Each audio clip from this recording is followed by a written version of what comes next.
Hello again, everyone. I'm Richard Weil, and I'm the principal and owner of National Restaurant Consultants. And we welcome you in, as we do every Wednesday, to the NRC Helpful Moment. And today, of course, we always have Mr. Brian Devine from CafeFuel. How are you this afternoon, Brian? I am terrific. Thank you. How about you, Richard? I'm good. This is the 204th edition of the NRC Helpful Moment, and today is International Women's Day. And NRC would like to celebrate that with our senior consultant, Sandy Clark. Hello, Sandy. How are you? Hello.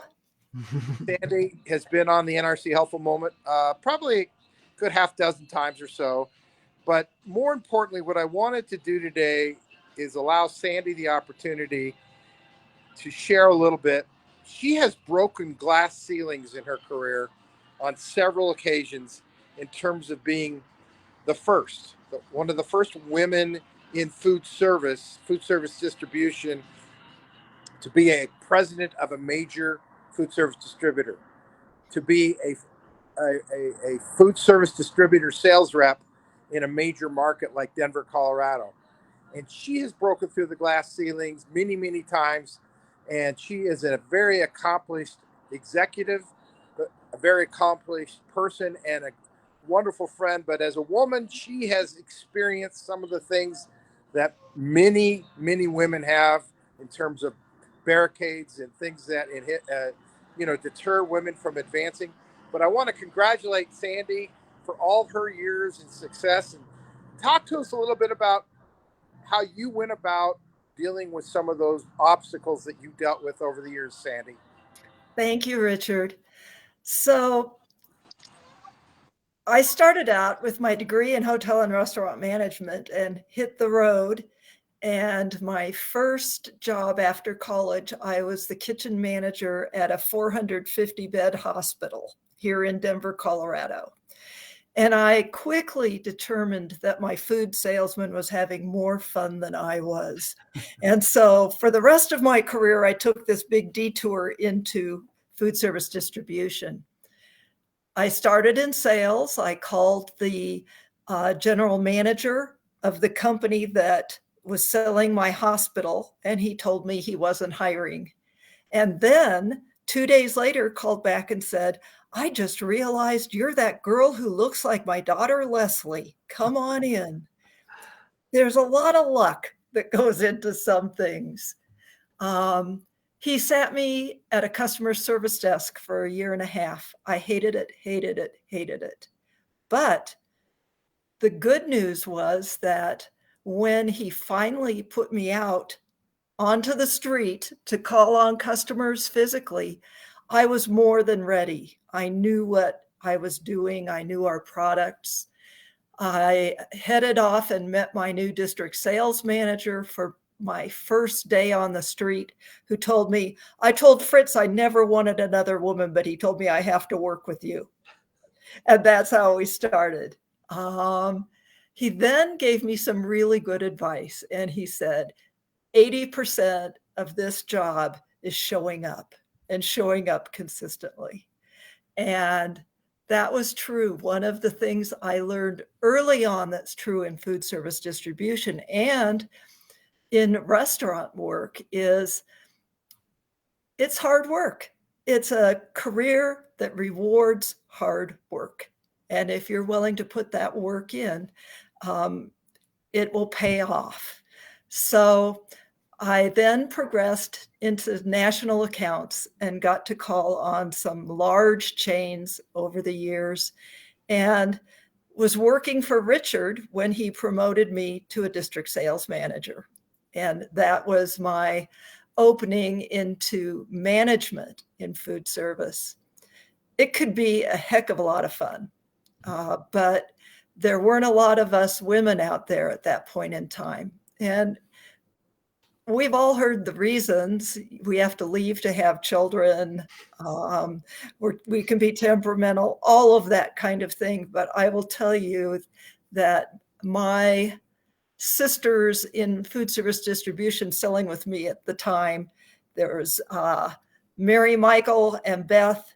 We were good, and we worked hard, and we had fun.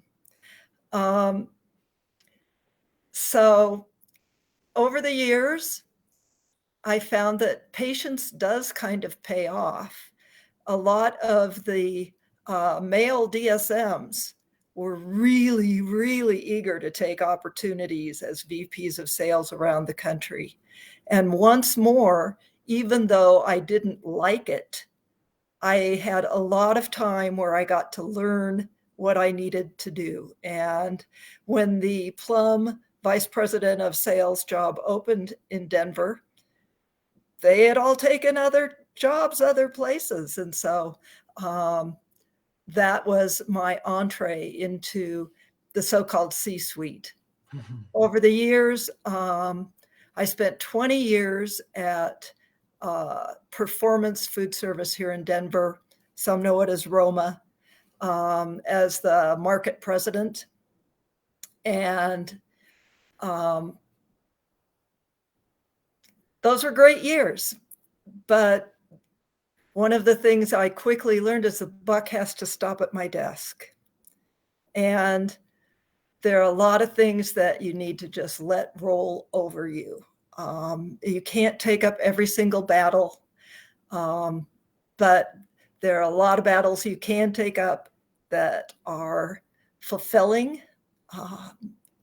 So in Denver, finally at the end of my career, I had a female marketing manager, a female purchasing agent, 2 female DSMs, and we all interacted equally with our peers.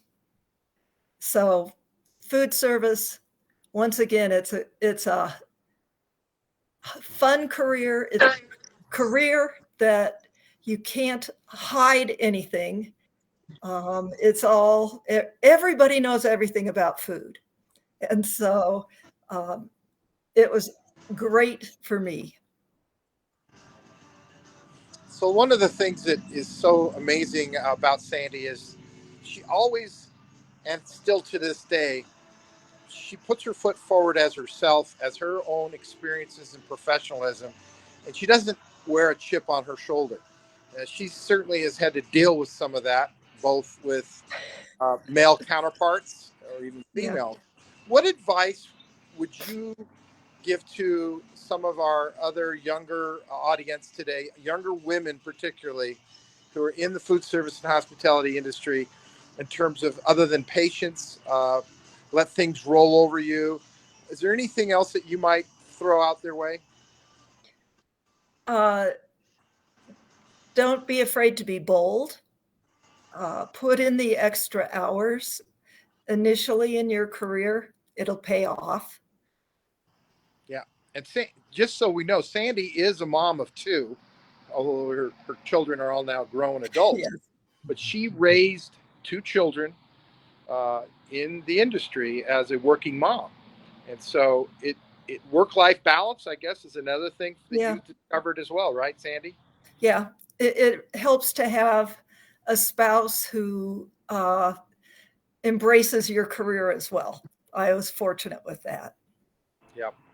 So that's it, really, in a nutshell. I mean, Sandy Clark is an absolute award-winning professional in the food service and hospitality industry. She's proven herself to hundreds, if not thousands of people, of that being professional is number one, and, you know, using your brain and understanding that you just know what you got to learn, and you learn from those building blocks and you go forward. Sandy, thank you so much. Brian, I don't think today is one of those days that we're going to celebrate women. Yep. You know, it's International Women's Day. You're going to celebrate women that we know, women in food service, women in the C-suite, our moms, our wives, our spouses, our sisters, our grandmothers. But we're going to celebrate all of them. And National Restaurant Consultants, I'm going to do this. We salute you all. All right. That's it for today. Thank you, Sandy, for joining us. Thank you. Bye for now, everyone. Bye, everybody.